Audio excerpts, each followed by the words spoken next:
Hello students, आज हम एक नए टॉपिक के बारे में स्टडी करेंगे और टॉपिक का नाम है अकाउंटिंग रेशियो। अकाउंटिंग रेशियो जब हम एक डेटा को, एक नंबर को किसी अनदर नंबर से, एक डेटा को किसी अनदर नंबर से कनेक्ट करने का काम करते हैं, उस दोनों में कनेक्टिविटी जनरेट करने का काम करते हैं, उसमें कनेक्शन चेक करते हैं, तो उसी को ही जब रेशियो फॉर्म में इंप्लीमेंटेशन किया जाता है उसे ही हम लोग क्या कहते हैं, अकाउंटिंग रेशियो। क्योंकि एक रेशियो जब भी किसी चीज में चेक किया जाता है तो उसमें बेस्ट पॉसिबल मैनर में बेस्ट रिजल्ट कैसे अचीव किया जाए, हर चीज में एक रेशियो की रिक्वायरमेंट होती है। वैसे ही एक बिजनेस ऑर्गेनाइजेशन में भी एक जेन्युइन, एक आइडियल रेशियो होना चाहिए, और वो आइडियल रेशियो है आपके बिजनेस में या नहीं है, इस बात को चेक करने के लिए ही हम आपके अकाउंटिंग रेशियो टॉपिक को पढ़ते हैं। क्योंकि अगर आपका बेस्ट रिजल्ट नहीं आ रहा है तो हमको चेक करना होगा कि क्या कमियां हैं, क्या आइडियल रेशियो है या नहीं है, और आइडियल रेशियो क्यों नहीं है, कैसे किया जा सकता है, क्या चेंजेस किया जाए कि हमको बेस्ट रिजल्ट मिल सके। और इसी चीज के लिए हम लोग अकाउंटिंग रेशियो को पढ़ते हैं। अकाउंटिंग रेशियो पढ़ने का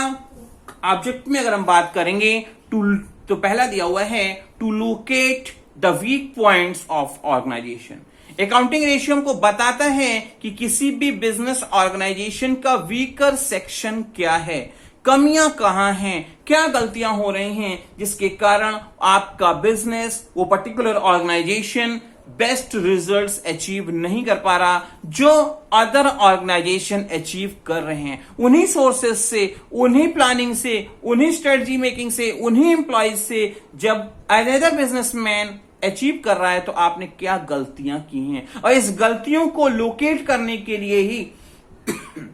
हम अकाउंटिंग रेशियो को पढ़ते हैं। क्योंकि अकाउंटिंग रेशियो आपको वो वीकर सेक्शन बताता है, वीक कमियां बता देगा, और कमियों को रिमूवल करके ही आप कोई भी बिजनेस ऑर्गेनाइजेशन फेलियर से सक्सेसफुल बिजनेस की ओर मूव कर सकता है।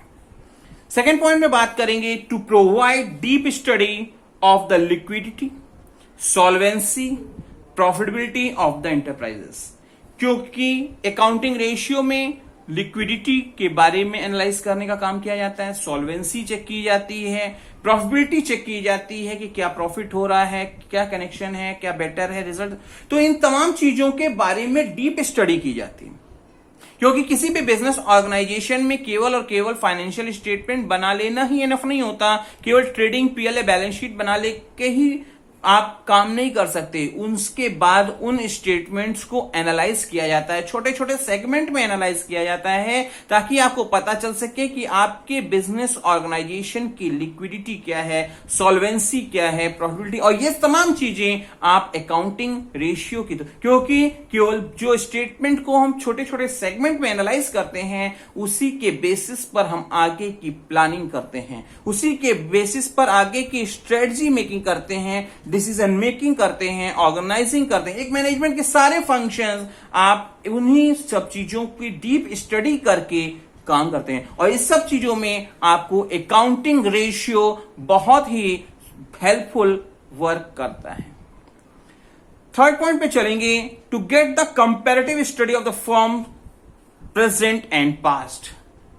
ये अकाउंटिंग रेशियो के थ्रू आप कंपैरेटिव स्टडी अपने प्रीवियस ईयर और करंट ईयर के डेटा में चेंजेस, कंपैरेटिव स्टडी कर सकते हैं। वो आप इसके थ्रू आपको पता चलता है कि जो चेंजेस हो रहा है, जो ट्रेंड बता रहा है, वो आपके लिए क्या बेनिफिशियल है, क्या वो फेवरेबल है, और फेवरेबल है तो उसको और फेवरेबल क्या किया जा सकता है, कैसे किया जा सकता है, और अगर फेवरेबल नहीं है, अनफेवरेबल है, तो हमको देखना होगा कि कहां पे ड्रॉबैक्स आ रहे हैं, कहां पे डिफिशिट्स आ रही है, कहां पे गलतियां हो रही हैं। फॉर एग्जाम्पल, जब आप एनालाइज करते हो कॉस्टिंग के बारे में, कॉस्ट को एनालाइज करते हो कि कॉस्ट बढ़ रही है, तो आपको तभी पता चलता है कि क्या गलतियां हुई हैं। कहीं ऐसा तो नहीं कि रॉ मटेरियल महंगे खरीद लिए गए, वेस्टेज जा रहा है, लेबर्स को अननेसेसरी ज्यादा पेमेंट किया जा रहा है, लेबर्स आइडल टाइम ज्यादा हो रहा है। तो बहुत सारी चीजें हैं जो आप इन अकाउंटिंग रेशियो को जब आप प्रेजेंट और पास्ट में एनालाइज करोगे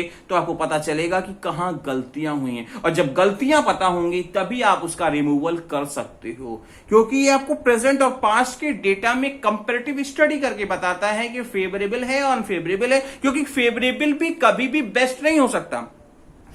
उसको और बेटर किया जा सकता है, और अनफेवरेबल जो है उसको फेवरेबल में कैसे कन्वर्ट किया जाए इसके बारे में आप स्टडी, और ये सब चीजें आपको कहां से पता चलेगी, अकाउंटिंग रेशियो से पता चलेगी। फोर्थ ऑब्जेक्टिव इस अकाउंटिंग रेशियो को बनाने का हमारा क्या है, to provide the useful information for the future planning and estimates.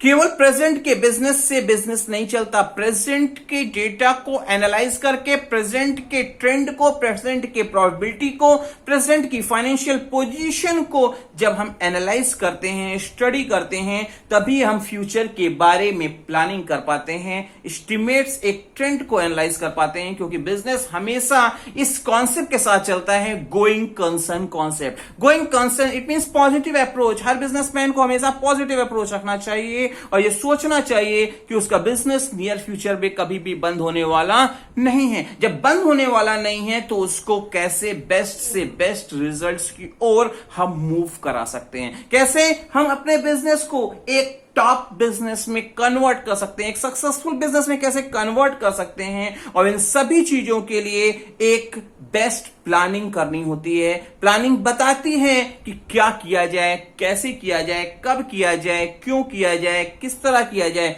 और यही चीजें आप केवल सोच लेने से काम नहीं चलेगा, उसके लिए आप देखते हो कि आपके पास क्या है, क्या इंफ्रास्ट्रक्चर है, क्या रिसोर्सेज हैं, किस तरह से इंप्लीमेंटेशन किया जा सकता है। केवल प्लानिंग कर लेना इनफ नहीं होता, और ये सब चीजों के लिए जो बेस होता है, उन सभी चीजों को एनालाइज करने के लिए जो रिकॉर्ड्स आपको कहां से मिलते हैं, वो आपको अकाउंटिंग रेशियो से मिलते हैं। इन सब चीजों को